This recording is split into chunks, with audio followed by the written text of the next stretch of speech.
Ford Auditorium is a Detroit landmark, once embraced, now neglected. Peeling paint is covered with plywood and graffiti. The building seems to know its days are numbered.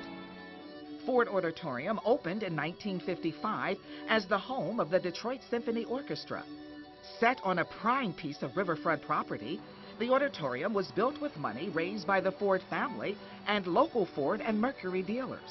Today it sits vacant after many attempts to save it. I hate for it to sit empty.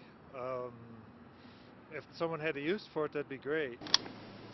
But it seems no one does. Detroit 2020 cameras were allowed into Ford Auditorium recently. Hints of its grandeur remain to this day. You can almost hear the sounds of the symphony. But years of abandonment and a brief stint as a warming shelter have left it cold, dark, and littered. It's a very different place than the auditorium Kay Gist remembers. Many, many years ago, I graduated Highland Park High in 1977, and Diana Ross had a concert at Ford Auditorium. Martin Luther King also spoke at Ford Auditorium, and it was the site of Malcolm X's last major speech before his murder.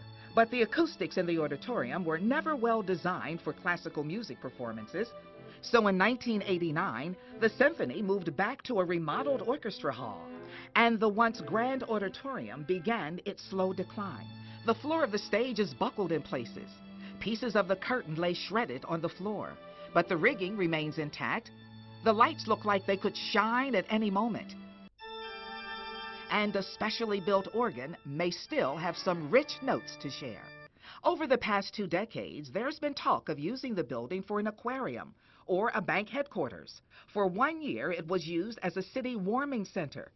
There are indications it is still serving that purpose in an unofficial way. Something needs to be done with a lot of buildings down here. I mean, it's, being empty ain't doing no good, ain't bringing no revenue to the city. The talk is the land will be used to build a 5,000-seat amphitheater.